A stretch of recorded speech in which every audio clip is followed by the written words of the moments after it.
Di sebuah desa kecil yang jauh dari peradaban, tersembunyi di balik hutan lebat dan bukit-bukit curam, hiduplah seorang anak bernama Leman. Tidak ada seorang pun di desa itu yang tahu asal-usulnya. Ia tiba-tiba saja muncul di pasar suatu hari, tubuhnya kurus kering, dengan mata besar yang penuh luka dan kelaparan. Rambutnya kusut seperti jerami, dan pakaiannya compang-camping, hanya berupa kain lusuh yang nyaris tak mampu melindungi tubuhnya dari dingin atau panas. Siapa orang tuanya, atau dari mana ia berasal, tetap menjadi misteri. Leman sendiri tidak pernah berbicara tentang masa lalunya, seolah-olah ingatan itu terlalu menyakitkan untuk diungkit. Kehidupan Leman penuh penderitaan. Setiap pagi, sebelum matahari sepenuhnya terbit, ia sudah berada di pasar. Ia mengais sisa-sisa makanan di antara tumpukan sampah, berharap menemukan sesuatu yang bisa dimakan. Kadang-kadang, ia harus beradu cepat dengan anjing-anjing liar yang juga mencari makan di tempat yang sama. Pernah suatu kali, ia bertarung dengan seekor anjing besar untuk merebut sepotong tulang yang masih tersisa sedikit daging. Anjing itu menggigit lengannya, meninggalkan luka dalam yang tidak pernah sepenuhnya sembuh. Tapi Leman tidak menyerah. Ia terus berjuang, dengan tekad yang keras seperti batu, untuk bertahan hidup di dunia yang terasa begitu kejam baginya. Namun, di tengah kegetiran hidupnya yang seolah tiada akhir, ada satu sosok yang selalu memberinya secercah harapan, Nenek Yati. Wanita tua ini adalah seorang pedagang kangkung di pasar.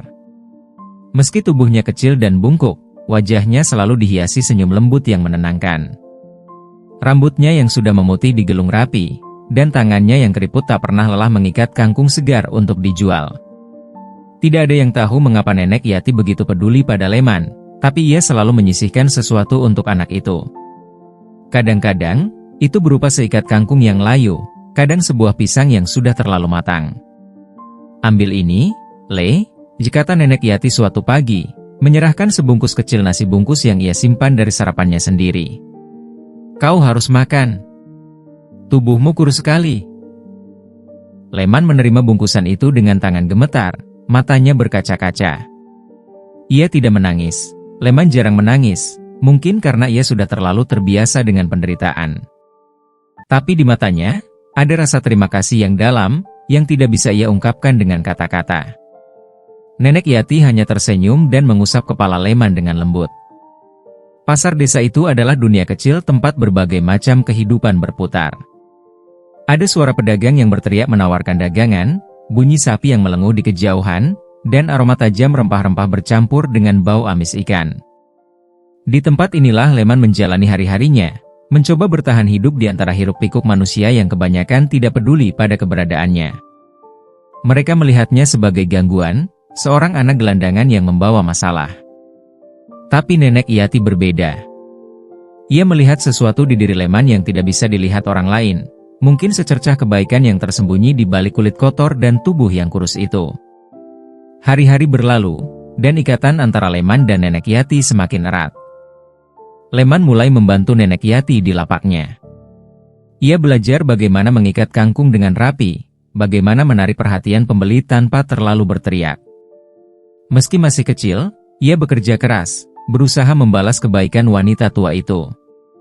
Dalam hati kecilnya, ia merasa bahwa Nenek Yati adalah satu-satunya orang di dunia ini yang peduli padanya. Namun, kehidupan tidak pernah mudah bagi mereka yang sudah terbiasa dengan penderitaan. Suatu hari, ketika badai besar melanda desa itu, lapak Nenek Yati hancur diterjang angin. Seluruh dagangannya basah kuyup, dan ia kehilangan hampir semua barang yang bisa ia jual. Untuk seseorang yang hidup dari hari ke hari seperti Nenek Yati, ini adalah bencana besar. Tapi meskipun begitu, ia tidak kehilangan senyumnya. Kita akan mulai lagi, Le, katanya kepada Leman, yang membantu membersihkan sisa-sisa lapak yang hancur. Hidup memang seringkali keras. Tapi kita tidak boleh menyerah. Leman memandang wanita tua itu dengan rasa kagum yang mendalam. Bagaimana bisa seseorang yang sudah begitu tua, yang hidupnya juga penuh kesulitan, masih memiliki semangat seperti itu? Di saat itu, ia merasa bahwa Nenek Yati bukan hanya seorang nenek tua yang baik hati. Ia adalah kekuatannya, cahaya kecil di tengah gelapnya dunia yang ia jalani. Namun, cobaan tidak berhenti di situ. Ketika musim kemarau panjang melanda desa, Nenek Yati jatuh sakit. Tubuhnya yang sudah lemah tidak mampu melawan panas yang menyengat dan kelangkaan makanan. Leman yang kini mulai merasa seperti cucu bagi Nenek Yati, merawatnya dengan penuh kasih. Ia mencari daun-daunan yang bisa direbus untuk dijadikan obat, mencuri makanan dari dapur-dapur yang terbuka, dan bahkan memohon kepada pedagang lain untuk sedikit bantuan. Dalam saat-saat seperti ini, Leman menyadari betapa berharganya hubungan mereka. Nenek Yati bukan hanya penyelamatnya, ia adalah keluarga yang tidak pernah Leman miliki. Dalam dinginnya malam atau teriknya siang, di tengah penderitaan yang seolah tiada akhir, mereka saling menggenggam tangan, berjanji untuk tidak menyerah, apapun yang terjadi. Kehidupan mereka mungkin penuh dengan penderitaan, tetapi ada keindahan dalam cara mereka saling menjaga. Setiap pagi, saat Leman menginjakan kaki di pasar, suara ejekan dan cemoohan sudah menjadi santapan rutinnya. Para pedagang, yang sibuk dengan lapak mereka, sering meliriknya dengan tatapan penuh jijik. "Hei, anak gelandangan! Jangan dekat-dekat barangku, nanti malah bikin bau," seru seorang pedagang ikan dengan nada sarkastik.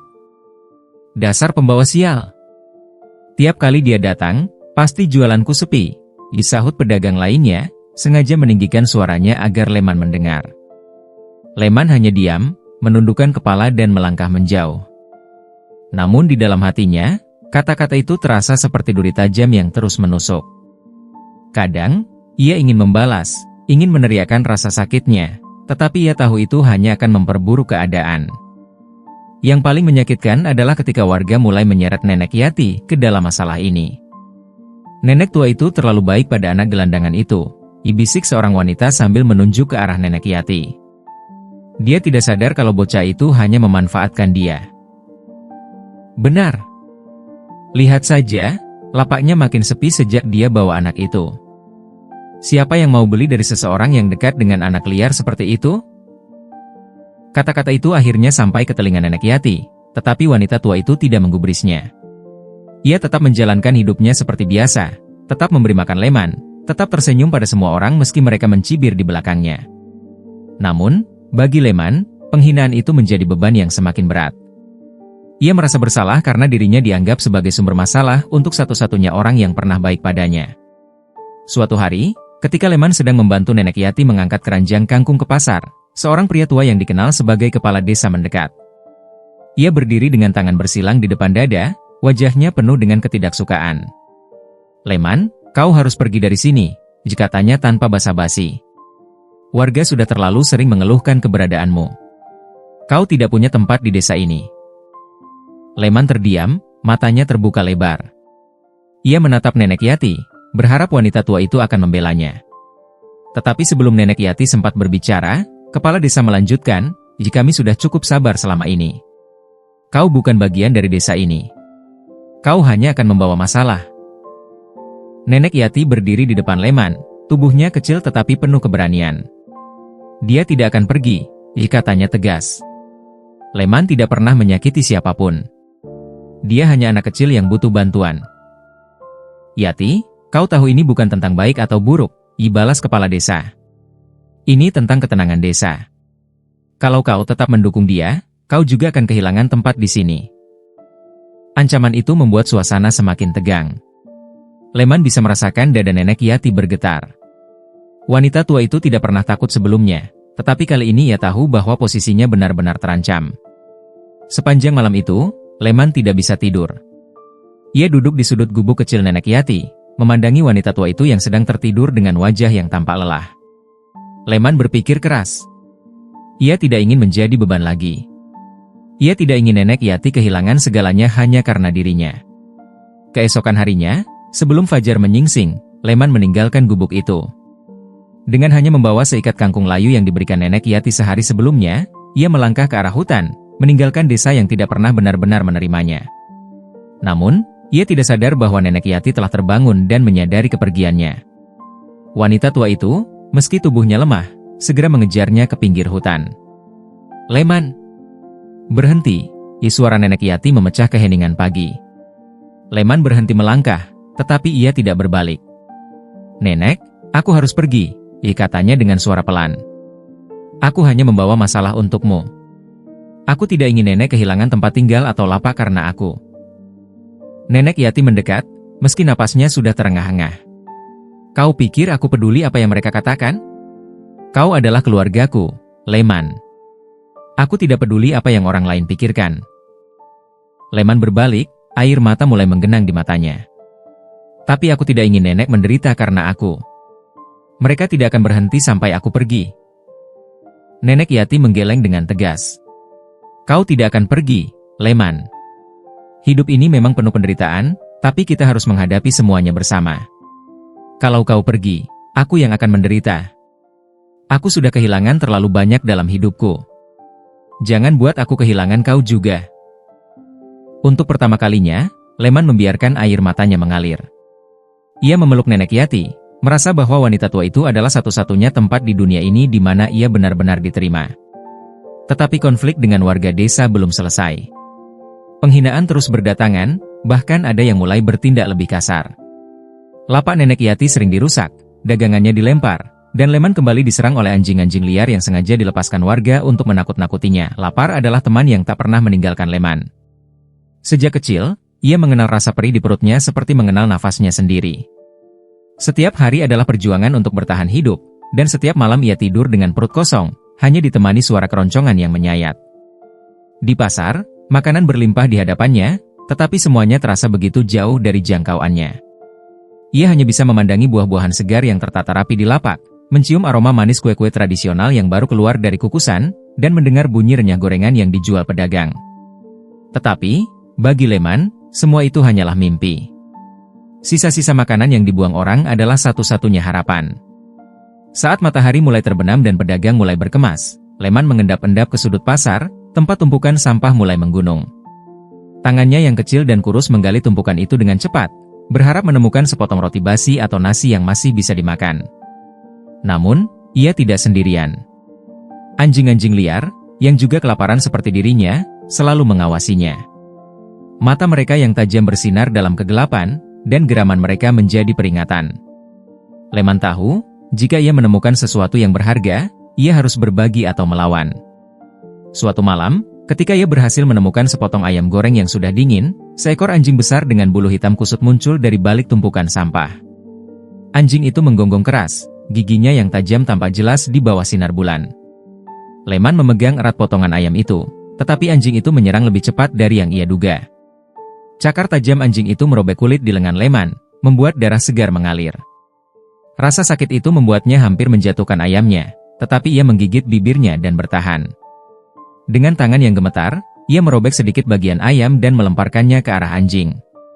Hewan itu segera menerkam bagian yang dilemparkan, memberinya cukup waktu untuk kabur dengan sisa ayam yang ia pegang erat. Di tempat yang lebih aman, Leman akhirnya duduk di bawah pohon besar di tepi pasar. Ia memandangi potongan ayam di tangannya, ukurannya sudah jauh lebih kecil, tetapi bagi Leman, itu adalah harta yang tak ternilai. Dengan hati-hati, ia mulai memakannya, mengunyah setiap gigitan perlahan, seolah-olah itu adalah makanan terlezat di dunia. Tetapi rasa lapar tidak pernah benar-benar hilang. Bahkan setelah ia makan, perutnya tetap terasa kosong, seperti lubang yang tak pernah terisi. Rasa itu terus menghantui Leman, membuat tubuhnya lemah dan pikirannya kabur. Ada malam-malam di mana ia begitu kelaparan hingga merasa seperti akan pingsan. Dalam keadaan seperti itu, ia sering bermimpi buruk. Dalam mimpinya, ia dikejar anjing-anjing liar, atau dilempari batu oleh warga yang marah. Ketika ia terbangun, keringat dingin membasahi tubuhnya, dan rasa lapar kembali menyapa seperti sahabat yang tidak pernah pergi. Namun, meski rasa lapar itu begitu menyiksa, Leman tidak pernah berhenti mencari cara untuk bertahan. Ia mulai mempelajari jadwal pedagang pasar. Ia tahu kapan mereka membuang sisa makanan, kapan mereka meninggalkan lapak tanpa pengawasan, dan kapan pasar sepi dari anjing liar. Ia menjadi lebih cerdas, lebih cepat, dan lebih berani. Nenek Yati, yang mengetahui perjuangan Leman, berusaha semampunya untuk membantu. Meski dagangannya sendiri seringkali tidak laku, ia selalu menyisihkan sesuatu untuk Leman. Kau harus makan, Le, kata nenek Yati suatu hari, menyerahkan sepotong singkong rebus yang ia simpan dari sarapannya. Leman menolak pada awalnya. Tidak, Nek. Nenek juga butuh makan. Aku bisa cari sendiri. Tetapi Nenek Yati hanya tersenyum. Singkong ini tidak akan mengenyangkan perut tuaku. Tapi untukmu, itu bisa memberi kekuatan. Jangan pikirkan aku, Le. Aku sudah terbiasa hidup seperti ini. Leman menerima singkong itu dengan tangan gemetar, rasa bersalah menyelubungi hatinya. Ia memakannya perlahan, merasakan setiap gigitan seolah-olah itu adalah makanan terakhirnya. Namun, tidak semua orang sebaik Nenek Yati. Suatu ketika, seorang pedagang yang terkenal pelit memergoki Leman sedang mengambil sisa-sisa makanan di dekat lapaknya. Dengan marah, ia melemparkan sebuah keranjang rotan ke arah Leman. "Dasar pencuri kecil! Pergi dari sini sebelum aku panggil orang-orang," teriaknya. Leman mencoba menjelaskan bahwa ia hanya mengambil makanan yang sudah dibuang, tetapi pedagang itu tidak peduli. Ia terus mengusir Leman dengan ancaman dan hinaan. Leman berlari menjauh, napasnya terengah-engah, tetapi di dalam hatinya ia tahu bahwa ia tidak bisa terus hidup seperti ini. Rasa lapar yang tak pernah hilang, ancaman dari warga, dan cakar anjing liar yang masih meninggalkan bekas di tubuhnya, semua itu mulai terasa seperti beban yang terlalu berat untuk dipikul. Namun, di tengah penderitaan itu, ada sesuatu yang perlahan tumbuh dalam dirinya. Sebuah tekad.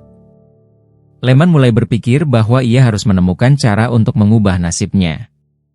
Ia tidak tahu bagaimana, tetapi ia yakin bahwa ia tidak akan selamanya hidup dalam kelaparan dan penghinaan. Dan di balik rasa laparnya, di tengah kegelapan malam yang sepi, ia mulai menyusun rencana.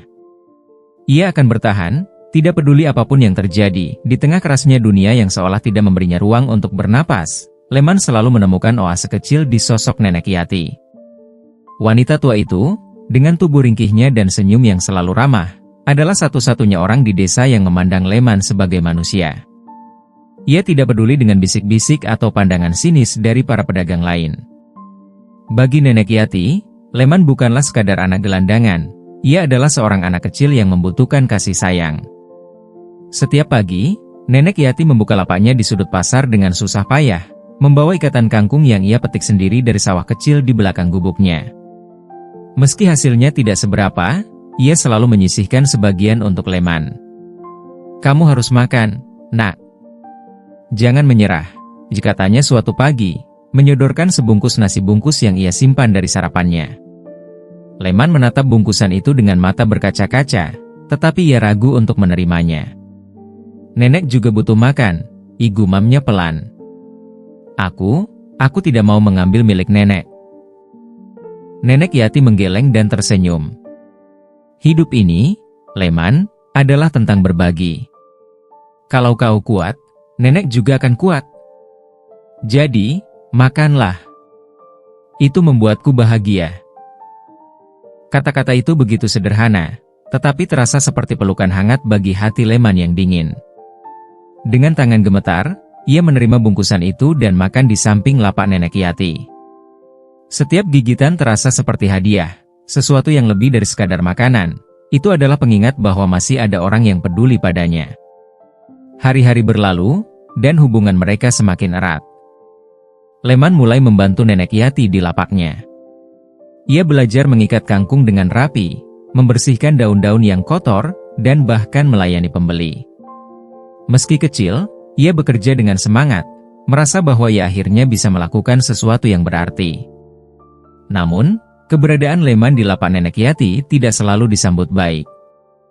Warga pasar sering melontarkan komentar sinis. "Yati, kau terlalu baik pada anak itu," kata seorang pedagang buah dengan nada tajam. "Dia hanya akan membawa sial. Lihat saja, nanti kau akan kehilangan pembeli." Nenek Yati hanya tersenyum tipis dan menjawab, "Jikalau aku kehilangan pembeli hanya karena membantu seorang anak kecil, maka mungkin aku memang tidak membutuhkan mereka." Jawaban itu membuat pedagang itu terdiam, tetapi ejekan tidak berhenti di situ. Bahkan ada yang sengaja merusak lapak Nenek Yati, menjatuhkan ikatan kangkungnya ke tanah. Leman, yang melihat kejadian itu, merasa marah, tetapi ia tahu bahwa Nenek Yati tidak ingin ia membuat masalah. "Biarkan saja, Le," kata Nenek Yati sambil memungut kembali kangkungnya. Orang-orang yang tidak punya belas kasihan biasanya menyimpan banyak luka di hatinya. Kita tidak perlu menambah luka itu. Leman tidak bisa memahami bagaimana Nenek Yati bisa begitu sabar.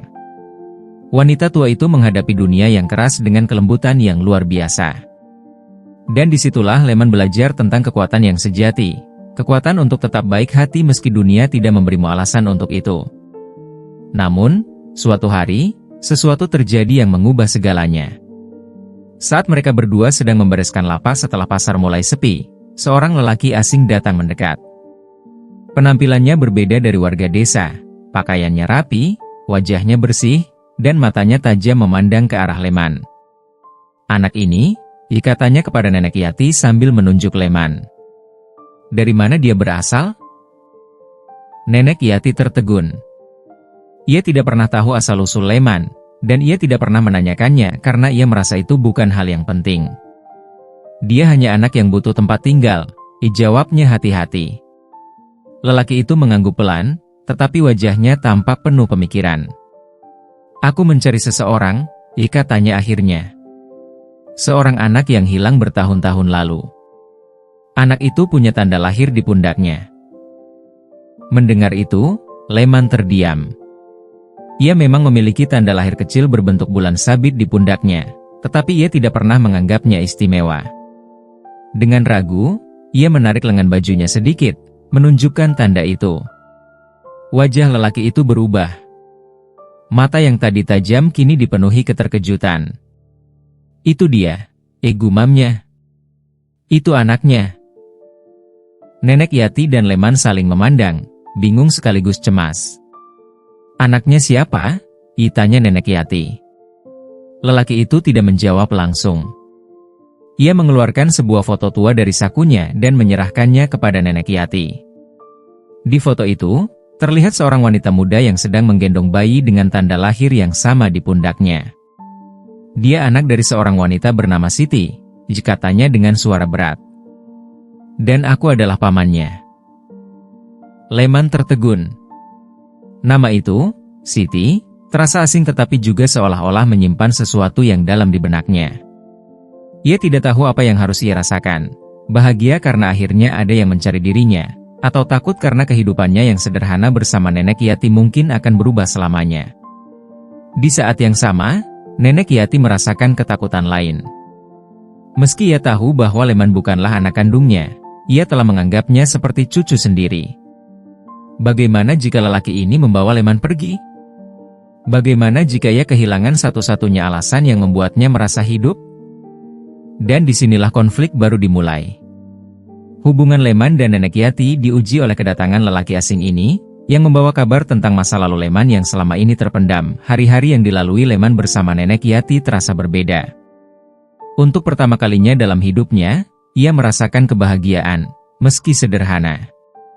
Setiap pagi, mereka berangkat bersama menuju pasar. Leman memikul ikatan kangkung yang lebih besar dari tubuhnya, sementara Nenek Yati berjalan perlahan di sampingnya dengan tongkat kayu sebagai penopang. Mereka biasanya tiba di pasar sebelum matahari sepenuhnya terbit, saat embun masih menyelimuti daun-daun kangkung yang segar. Leman akan membantu menggelar tikar kecil tempat mereka menata dagangan. Ia bekerja dengan cekatan, memastikan setiap ikat kangkung terlihat rapi dan menarik. Nenek Yati seringkali tersenyum melihat kesungguhan Leman. Kalau kau terus rajin seperti ini, nanti kau bisa jadi pedagang sukses, Le, ujar Nenek Yati dengan nada bercanda. Leman tertawa kecil. Kalau aku jadi pedagang sukses, aku akan beli lapak besar untuk nenek, supaya nenek tidak perlu lagi berjalan jauh ke pasar.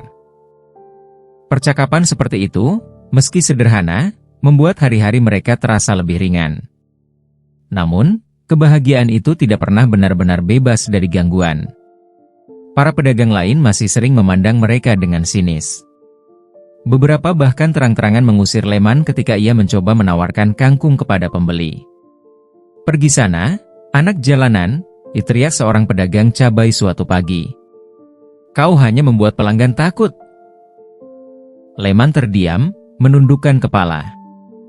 Tetapi sebelum ia bisa melangkah pergi, Nenek Yati mendekat dengan wajah tegas. Dia tidak mengganggu siapapun, kata Nenek Yati dengan suara yang lebih kuat dari biasanya.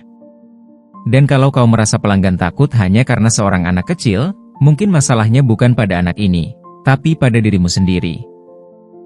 Pedagang itu terdiam, tidak menyangka wanita tua seperti Nenek Yati bisa berbicara seberani itu. Sementara itu, Leman merasa hangat di dadanya. Meski kecil, ia merasa bahwa Nenek Yati selalu melindunginya. Di sela-sela hiruk-pikuk pasar, Leman mulai memahami arti kebahagiaan. Itu bukan tentang memiliki banyak uang atau hidup mewah, tetapi tentang merasa dihargai dan diterima, meski oleh satu orang saja. Setiap senyuman yang diberikan Nenek Yati, setiap kali ia mengelus kepala Leman dengan penuh kasih, semuanya adalah pengingat bahwa hidupnya tidak sepenuhnya gelap. Ketika dagangan mereka laku, Leman akan membantu menghitung uang yang mereka dapatkan. Meski jumlahnya seringkali sedikit, mereka selalu berbagi kegembiraan kecil. "Hari ini kita beli bubur ayam, ya?" kata Nenek Yati suatu hari setelah mereka menutup lapak. Leman tersenyum lebar. "Benar, Nek? Bubur ayam yang pakai telur, kan?" Nenek Yati tertawa. "Iya, tapi jangan lupa, kita harus sisihkan untuk besok. Jangan boros." Mereka duduk di pinggir jalan, menikmati semangkuk bubur ayam yang dibeli dari pedagang keliling. Bagi orang lain, mungkin itu hanya makanan biasa, tetapi bagi Leman, itu adalah perayaan kecil atas kerja keras mereka. Namun, di balik kebahagiaan itu, Leman tidak bisa mengabaikan kenyataan bahwa mereka hidup dari hari ke hari. Ia tahu Nenek Yati semakin tua, dan tubuhnya semakin lemah. Suatu malam, ketika mereka kembali ke gubuk kecil di tepi desa, Leman melihat Nenek Yati batuk-batuk keras. "Nek, Nenek tidak apa-apa?" tanya Leman khawatir. Nenek Yati mengangguk sambil tersenyum. "Ah, hanya batuk biasa, Le. Jangan khawatir." Tetapi Leman tahu ada sesuatu yang tidak beres. Ia mulai bekerja lebih keras di pasar, mencoba menjual lebih banyak kangkung agar mereka bisa membeli obat untuk Nenek Yati. Ia bahkan berani masuk lebih dalam ketumpukan sampah untuk mencari barang yang mungkin bisa dijual kembali. Meski begitu, Leman tetap menjaga senyumnya di hadapan Nenek Yati. Ia tidak ingin wanita tua itu khawatir. Bagi Leman, melihat Nenek Yati tersenyum adalah motivasi terbesar untuk terus bertahan.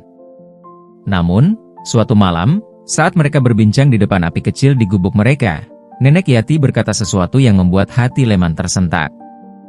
"Le, kalau suatu hari Nenek tidak ada, kau harus janji untuk tetap kuat, ya?" katanya pelan, sambil menatap api yang berkeredap. Leman langsung menoleh. "Apa maksud Nenek?" "Nenek akan selalu ada, kan?" Nenek Yati tersenyum, tetapi senyumnya terasa berat. "Semua orang punya waktunya, Nak. Tapi kau masih punya masa depan yang panjang. Kau harus janji pada Nenek, kau tidak akan menyerah apapun yang terjadi." Leman tidak menjawab. Ia hanya menunduk, menatap tanah, berusaha menahan air matanya. Tetapi di dalam hatinya, ia tahu bahwa kebahagiaan kecil yang ia rasakan bersama Nenek Yati adalah sesuatu yang harus ia pertahankan. Bahkan jika suatu saat keadaan menjadi lebih sulit, kesehatan Nenek Yati yang memburuk menjadi pukulan berat bagi Leman. Wanita tua yang selama ini menjadi sumber harapannya kini hanya terbaring lemah di sudut gubuk kecil mereka. Tubuhnya yang dulu sudah kurus kini semakin menyusut, dan batuknya sering terdengar sepanjang malam, membuat Leman sulit untuk tidur. "Nek, aku harus memanggil tabib," ujar Leman suatu pagi, suaranya penuh kekhawatiran. Namun, Nenek Yati hanya menggeleng lemah sambil tersenyum kecil. "Tabib itu mahal, Le. Kita tidak punya uang untuk itu. Nenek hanya butuh istirahat. Nenek akan baik-baik saja." Tetapi Leman tahu itu tidak benar. Wajah Nenek Yati yang pucat, tubuhnya yang gemetar saat ia mencoba duduk, dan suara batuk yang semakin parah adalah tanda-tanda yang tidak bisa diabaikan. Ia mencoba mencari uang lebih banyak di pasar, menjual kangkung sendiri tanpa kehadiran Nenek Yati. Namun, tanpa wanita tua itu, dagangannya semakin sulit laku. "Apa kau pikir orang-orang akan membeli dari anak jalanan seperti kau?" sindir salah satu pedagang pasar saat Leman mencoba menawarkan dagangannya. Leman tidak menjawab. Ia menahan air mata, mengingat pesan Nenek Yati untuk tidak menyerah. Ia terus mencoba, memanggil-manggil pembeli yang lewat, meski kebanyakan mengabaikannya. Ketika hari itu berakhir, uang yang ia dapatkan tidak cukup untuk membeli obat. Leman hanya mampu membeli bubur dan sedikit sayur untuk mereka makan. Ia pulang ke gubuk dengan hati berat, berharap makanan itu bisa sedikit membantu kesehatan nenek Yati. "Nek, aku punya bubur untuk nenek," katanya dengan senyum kecil, mencoba menyembunyikan kesedihannya. Nenek Yati tersenyum lemah dan mencoba duduk. "Kau terlalu baik, Le. Tapi kau juga harus makan. Jangan hanya memikirkan nenek." Leman mengangguk, tetapi ia memutuskan untuk membiarkan nenek Yati makan lebih banyak. Ia tahu tubuh nenek membutuhkan kekuatan lebih dari dirinya.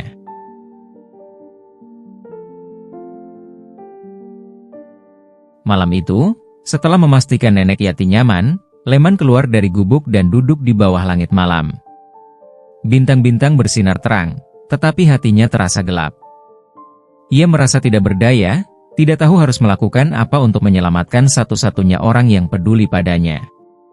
"Kalau saja aku punya uang lebih," gumamnya pelan, sambil menggenggam segenggam tanah. "Kalau saja aku bisa melakukan sesuatu." Hari-hari berikutnya, Leman mencoba segala cara untuk mendapatkan uang. Ia mulai bekerja sebagai kuli angkut di pasar, mengangkat barang-barang berat untuk para pedagang dengan imbalan sekadar beberapa koin. Ia juga mencari barang-barang bekas di tumpukan sampah yang bisa dijual kembali. Meski tubuhnya lelah dan tangannya penuh luka, ia tidak peduli. Yang penting, ia bisa mendapatkan uang untuk membeli obat bagi nenek Yati. Namun, usaha itu belum cukup. Obat yang ia butuhkan terlalu mahal, dan kondisi nenek Yati semakin memburuk. Suatu malam, Leman kembali menemukan nenek Yati batuk darah. Wajah wanita tua itu semakin pucat, tetapi ia tetap mencoba tersenyum. "Le, nenek bangga padamu," katanya dengan suara serak. "Kau anak yang kuat. Kau telah melakukan lebih dari cukup." "Tapi nenek tidak boleh pergi," seru Leman, air matanya mengalir deras. "Nenek adalah keluargaku. Aku tidak punya siapa-siapa lagi kalau nenek pergi." Nenek Yati mengulurkan tangannya yang lemah, mengusap kepala Leman dengan penuh kasih. "Kau tidak pernah sendiri, Le. Hati nenek selalu bersamamu, dimanapun kau berada. Kau hanya perlu percaya pada dirimu sendiri." Kata-kata itu terasa seperti tusukan di hati Leman. Ia tahu bahwa nenek Yati sudah pasrah dengan keadaannya, tetapi ia tidak bisa menerima itu. Ia merasa gagal, merasa tidak cukup kuat untuk melindungi orang yang paling ia cintai. Pada malam yang sama, Leman membuat keputusan besar. Ia mendengar bahwa ada seorang tabib terkenal di desa sebelah yang mungkin bisa membantu. Tabib itu memang mahal, tetapi Leman tidak peduli. Ia akan melakukan apa saja untuk membawa tabib itu ke gubuk mereka. Dengan tekad bulat, Leman meninggalkan gubuk saat fajar. Ia berjalan kaki menuju desa sebelah, melewati hutan kecil dengan hanya membawa sedikit uang dan sebungkus nasi yang ia simpan. Perjalanannya penuh rintangan, tetapi ia tidak berhenti. Setiap langkah adalah untuk nenek Yati, setiap langkah adalah harapan untuk menyelamatkan wanita yang telah menjadi segalanya baginya. Namun, ketika Leman akhirnya tiba di desa sebelah, ia dihadapkan pada tantangan baru. Tabib yang ia cari adalah orang yang sangat sibuk, dan antriannya penuh dengan pasien dari berbagai desa. Leman mencoba berbicara dengan salah satu asistennya, tetapi ia hanya dijawab dengan dingin. "Tabib tidak bisa menemui semua orang," kata asisten itu. "Kecuali kau punya cukup uang, kau harus menunggu giliran." Leman merasa putus asa. Ia tahu uang yang ia miliki tidak akan cukup untuk membayar tabib itu, tetapi ia tidak mau menyerah. Dengan suara gemetar, ia memohon, "Tolonglah, nenekku sedang sekarat. Aku akan melakukan apa saja. Tolong selamatkan dia." Asisten itu tampak ragu sejenak, tetapi kemudian berkata, "Tabib mungkin bersedia jika kau bisa membuktikan kesungguhanmu. Ada sebuah ladang milik tabib di pinggir desa. Jika kau bersedia bekerja di sana tanpa bayaran selama beberapa hari, mungkin aku bisa membujuknya untuk datang." Tanpa berpikir panjang, Leman menyetujui tawaran itu. Ia bekerja tanpa henti di ladang, mencabut gulma, menggali tanah, dan menanam tanaman obat. Tangannya yang kecil penuh luka, tetapi ia tidak peduli. Setiap tetes keringat adalah pengorbanan untuk menyelamatkan Nenek Yati. Setelah 3 hari bekerja keras, tabib itu akhirnya setuju untuk menemui Leman. Dengan penuh harapan, Leman membawa tabib itu kembali ke desanya. Namun, di tengah perjalanan, hujan lebat turun, membuat perjalanan mereka semakin sulit. Leman merasa waktu terus berjalan, dan ia takut tiba di gubuk mereka terlambat. Ketika akhirnya mereka sampai, Leman berlari masuk ke gubuk dengan napas tersengal-sengal. Tetapi pemandangan yang ia lihat membuatnya terhenti. Nenek Yati terbaring diam, dengan senyum kecil di wajahnya, seolah ia telah pergi dengan damai. Leman jatuh berlutut di samping tubuh Nenek Yati, menggenggam tangannya yang dingin. Air matanya mengalir deras, dan rasa bersalah menyelimuti hatinya. "Maaf, Nek. Aku terlambat." Tabib itu, yang melihat kejadian itu, hanya bisa menundukkan kepala. "Kau telah melakukan segalanya, Nak," katanya pelan. "Kadang, takdir tidak bisa diubah." Kehilangan Nenek Yati meninggalkan lubang besar di hati Leman. Namun, di tengah kesedihannya, ia teringat kata-kata terakhir wanita tua itu, "Hati nenek selalu bersamamu." Dengan berat hati, Leman memutuskan untuk melanjutkan hidup, membawa cinta dan kenangan Nenek Yati sebagai sumber kekuatannya. Kehilangan Nenek Yati membuat dunia Leman seolah runtuh. Gubuk kecil tempat mereka tinggal kini terasa dingin dan sunyi. Setiap sudutnya mengingatkan Leman pada wanita tua itu. Dari tikar lusuh di mana Nenek Yati biasa duduk hingga panci kecil yang mereka gunakan untuk memasak bubur bersama. Di hari pemakaman, Leman berdiri di tepi lubang kubur, menatap tanah yang sebentar lagi akan menutupi sosok yang ia anggap sebagai ibu. Tidak banyak orang yang datang, hanya beberapa tetangga yang bahkan tidak begitu mengenal Nenek Yati. Beberapa di antara mereka hanya datang karena rasa penasaran, bukan karena benar-benar peduli. Leman menggenggam erat kain lusuh yang dulu digunakan Nenek Yati untuk menutupi bahunya saat dingin. Air matanya terus mengalir, dan ia merasa hampa, seolah-olah bagian terpenting dari dirinya telah dicabut paksa. "Nenek, aku janji tidak akan menyerah," bisiknya lirih. Suaranya hampir tenggelam oleh angin. "Tapi aku tidak tahu harus mulai dari mana tanpa nenek." Setelah pemakaman selesai, Leman kembali ke gubuk kecil mereka. Ia duduk di sudut, menatap kosong ke arah api kecil yang berkedap di tungku. Tidak ada lagi suara lembut Nenek Yati yang memanggilnya, tidak ada lagi tangan yang mengusap kepalanya dengan penuh kasih. Ia merasa benar-benar sendirian di dunia ini. Hari-hari berlalu dengan lambat. Leman mencoba melanjutkan hidup seperti biasa, tetapi semuanya terasa berat. Ia kembali ke pasar untuk menjual kangkung, tetapi tanpa Nenek Yati, para pedagang semakin sering mengusirnya. "Anak ini lagi. Kau hanya membuat pasar ini kotor," seru salah satu pedagang, mendorong Leman hingga terjatuh. Kangkung yang ia bawa berserakan di tanah, dan para pembeli hanya menatap tanpa mencoba membantu. Leman memunguti kangkung itu satu persatu sambil menahan air mata. Ia tahu bahwa hidupnya kini sepenuhnya bergantung pada dirinya sendiri, tetapi beban itu terasa terlalu besar untuk ia tanggung seorang diri. Meski begitu, Leman tidak menyerah. Setiap malam, ia duduk di gubuk kecil mereka, berbicara kepada foto kecil Nenek Yati yang ia temukan di bawah bantal wanita tua itu. "Nenek, aku harap nenek melihatku dari atas sana." "Aku mencoba, Nek, meskipun sulit," katanya sambil menggenggam kain lusuh yang menjadi satu-satunya kenangan fisik dari Nenek Yati. Suatu malam, dalam keheningan, Leman menemukan sebuah kotak kecil di bawah ranjang Nenek Yati. Ia membuka kotak itu dengan hati-hati, dan di dalamnya ia menemukan beberapa koin tembaga, secari kertas lusuh, dan sebuah kalung kecil yang terbuat dari batu hijau. Leman membaca tulisan di kertas itu dengan penuh perhatian. "Leman, jika kau menemukan ini, itu artinya nenek sudah tidak ada. Kalung ini adalah milik nenek sejak muda, dan sekarang, ini milikmu. Gunakan ini sebagai pengingat bahwa kau adalah anak yang kuat.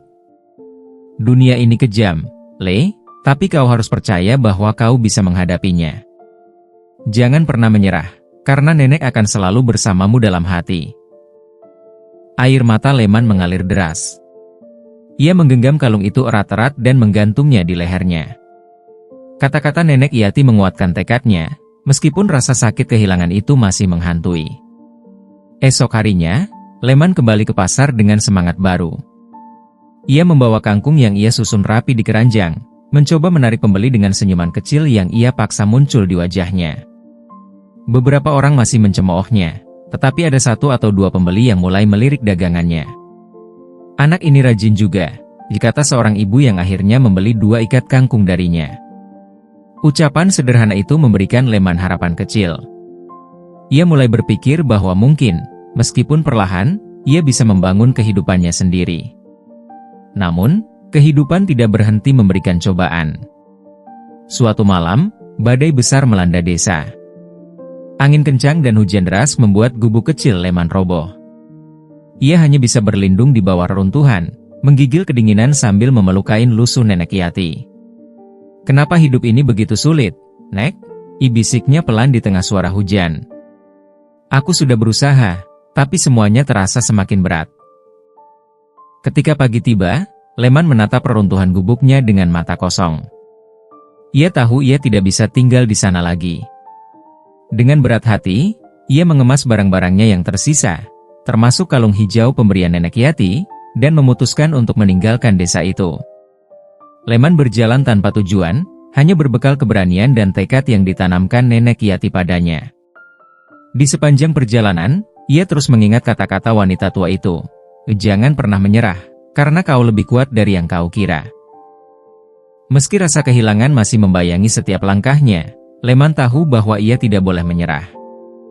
Ia percaya, suatu hari nanti, ia akan menemukan tempat di dunia ini di mana ia bisa hidup dengan tenang, membawa semangat dan cinta nenek Yati bersamanya. Hari itu, di bawah langit yang perlahan cerah setelah badai, Leman memulai perjalanan baru.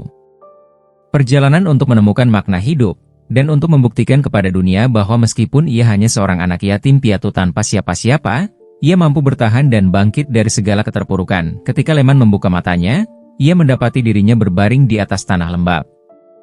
Suara gemericik air sungai terdengar jelas di dekatnya, sementara cahaya matahari yang menerobos celah-celah dedaunan menciptakan bayangan yang bergerak di atas wajahnya.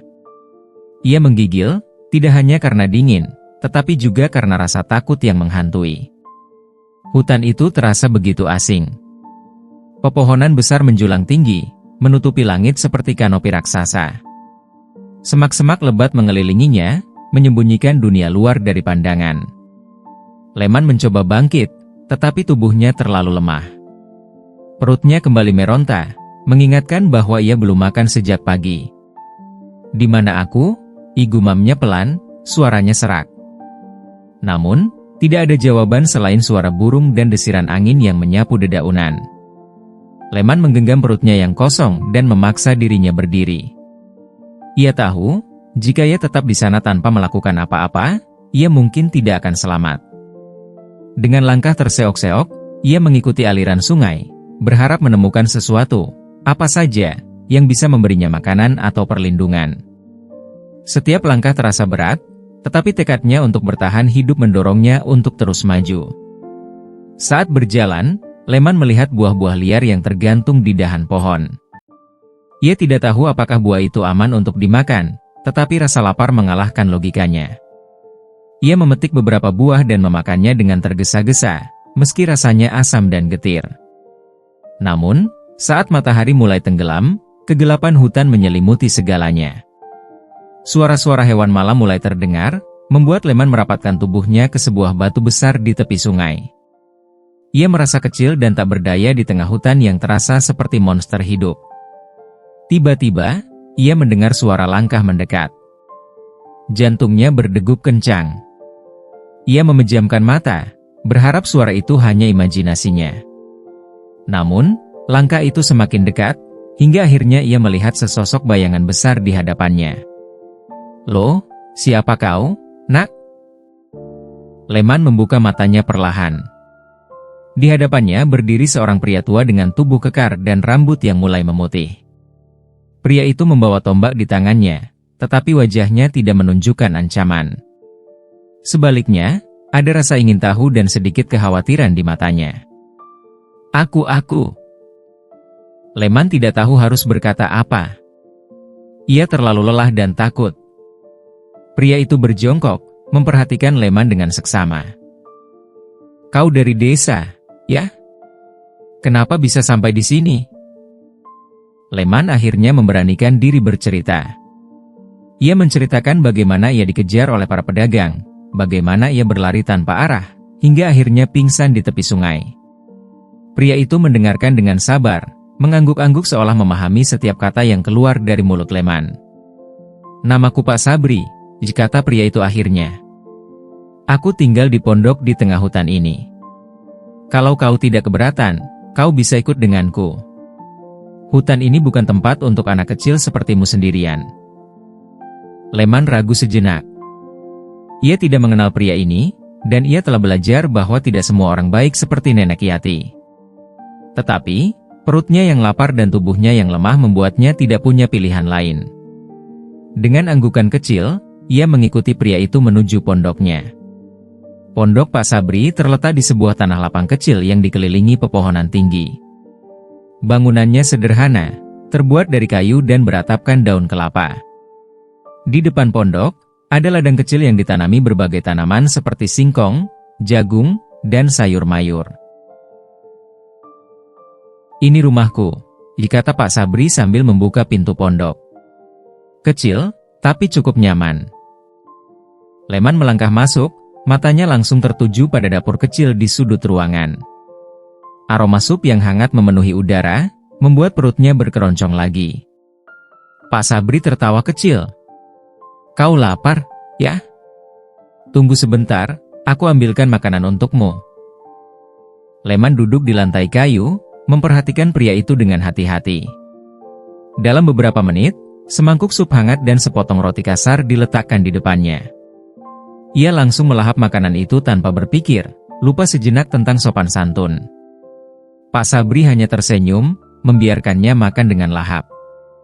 Makan saja sebanyak yang kau mau. Kau butuh tenaga. Malam itu, untuk pertama kalinya sejak kehilangan Nenek Yati, Leman merasa sedikit tenang. Ia tidur di atas tikar di sudut pondok, mendengar suara jangkrik yang mengiringi malam. Namun, meskipun tubuhnya beristirahat, pikirannya terus bergolak. Ia tahu bahwa pelarian ini bukanlah akhir dari masalahnya. Suatu saat, ia harus kembali ke dunia luar, menghadapi kehidupan yang keras tanpa perlindungan Nenek Yati. Tetapi untuk sekarang, ia memutuskan untuk bertahan di hutan ini bersama Pak Sabri, setidaknya hingga ia menemukan kekuatan untuk melanjutkan perjalanan hidupnya. Leman terbangun dengan tubuh yang menggigil. Ia tidak ingat apa yang terjadi setelah dirinya pingsan, tetapi yang ia tahu, ia kini berada di sebuah gua gelap yang hanya diterangi cahaya remang dari bulan yang menyusup melalui celah-celah di atas. Suara napas berat dan langkah pelan terdengar di sekitarnya. Ia menoleh dengan perlahan, dan matanya membulat lebar. Di depannya, serigala besar dengan bulu abu-abu lebat duduk diam, menatapnya dengan mata kuning yang berkilat di kegelapan. Serigala itu tidak menunjukkan tanda-tanda ingin menyerang. Sebaliknya, ia menundukkan kepala perlahan, seolah mencoba menenangkan anak kecil yang ketakutan di hadapannya.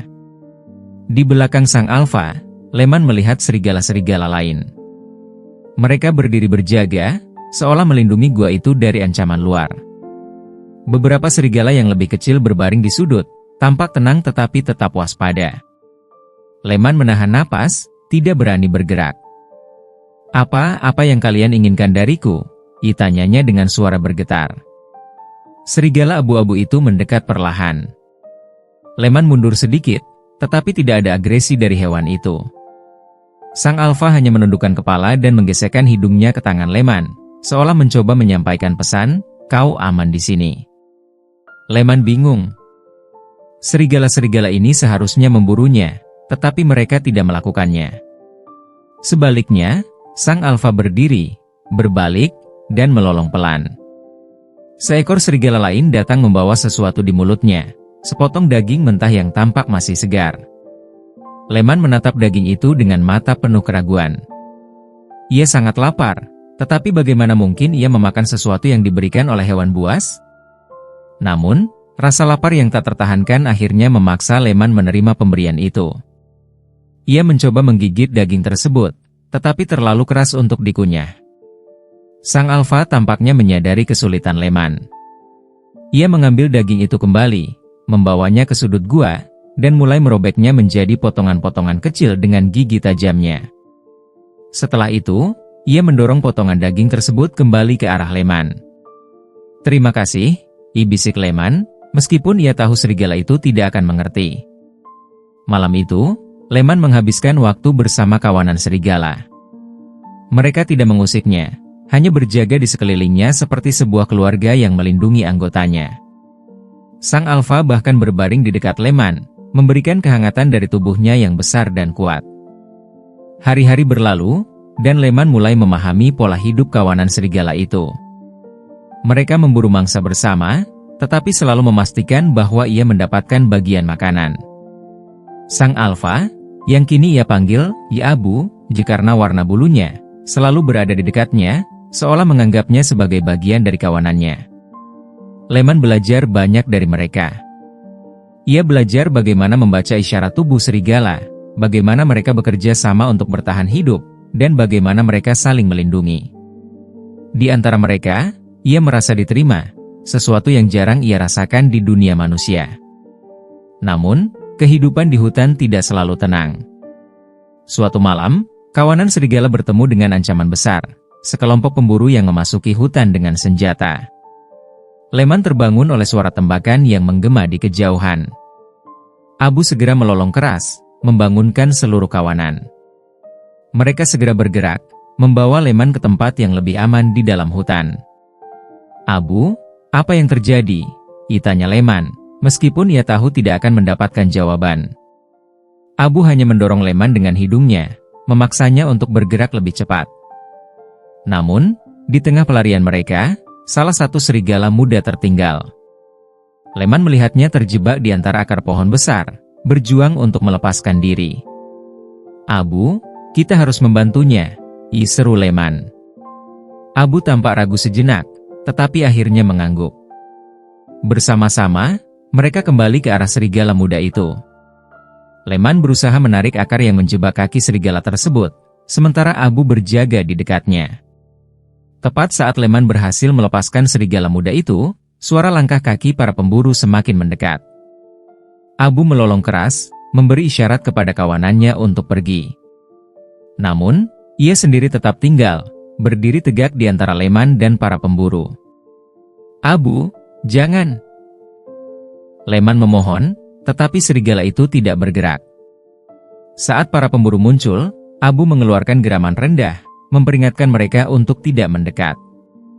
Salah satu pemburu mengangkat senapannya, tetapi sebelum ia sempat menembak, Abu melompat ke arah mereka, memberi waktu bagi Leman dan serigala muda itu untuk melarikan diri. Leman berlari secepat yang ia bisa, air mata mengalir di pipinya. Ia tidak ingin meninggalkan Abu, tetapi ia tahu bahwa serigala itu mengorbankan dirinya untuk melindunginya. Ketika akhirnya ia merasa aman, Leman berhenti di tepi sungai. Ia terjatuh ke tanah, tubuhnya bergetar karena kelelahan dan kesedihan. "Abu!" bisiknya, memandang ke arah hutan yang kini tampak gelap dan sunyi. Meski kehilangan Abu terasa sangat menyakitkan, Leman tahu bahwa ia harus melanjutkan hidup. Ia menggenggam kalung hijau pemberian nenek Yati dan berjanji pada dirinya sendiri, "Aku akan bertahan, untuk nenek, untuk Abu, dan untuk semua yang telah mengorbankan diri mereka demi aku." Hari itu, di tepi sungai, Leman memutuskan untuk tidak lagi hanya melarikan diri dari dunia. Hari-hari berlalu menjadi minggu, dan minggu-minggu menjadi bulan. Dalam pelukan alam liar, Leman tumbuh menjadi sosok yang berbeda. Ia bukan lagi anak kecil yang lemah dan selalu dirundung rasa takut. Kehidupan bersama kawanan serigala telah membentuknya menjadi seseorang yang tangguh, cekatan, dan penuh keberanian. Kawanan serigala kini benar-benar menerimanya sebagai salah satu dari mereka. Leman belajar berburu dengan strategi yang cerdas, mengikuti Abu, serigala betina yang kini menjadi pemimpin kawanan setelah pengorbanan sang alfa. Abu selalu menunjukkan perhatian khusus kepada Leman, seperti seorang ibu kepada anaknya. Mereka berburu di hutan lebat, melompat di atas sungai yang deras, dan berjalan tanpa henti di bawah sinar bulan. Leman mulai memahami bagaimana hutan berbicara kepada mereka. Ia bisa membaca arah angin, mengetahui keberadaan mangsa hanya dari suara dedaunan, dan mengenali tanda-tanda bahaya dari aroma samar di udara. Meski tubuhnya kecil dibandingkan serigala-serigala lain, Leman menunjukkan keberanian yang membuat kawanan bangga. Ketika salah satu serigala muda tersesat di malam gelap, Lemanlah yang mencarinya, menempuh bahaya tanpa rasa gentar. Ketika kawanan menghadapi ancaman dari beruang besar yang memasuki wilayah mereka, Leman membantu mengatur strategi untuk mengusir hewan itu tanpa ada yang terluka. Namun, di balik kehidupan barunya, kenangan akan nenek Yati dan dunia manusia tak pernah benar-benar hilang dari benaknya. Saat malam tiba dan ia berbaring di sarang kawanan, Leman sering memandangi kalung hijau pemberian nenek Yati, menggenggamnya erat, dan membisikkan doa. "Nenek, aku harap kau melihatku dari atas sana. Aku baik-baik saja. Aku punya keluarga sekarang, meski mereka bukan manusia. Mereka melindungiku, seperti kau dulu." Hutan menjadi rumah bagi Leman, tetapi ia tahu bahwa dirinya tetap berbeda. Ada kalanya ia merasa rindu pada suara manusia, pada kehidupan di desa, meskipun itu adalah tempat yang penuh luka baginya. Namun, setiap kali ia berpikir untuk kembali, ingatan tentang hinaan, kelaparan, dan kehilangan membuatnya bertahan di sisi kawanannya. Pada suatu pagi yang cerah, Leman duduk di tepi sungai, memandang bayangannya di permukaan air yang tenang. Ia terkejut melihat seberapa banyak dirinya telah berubah.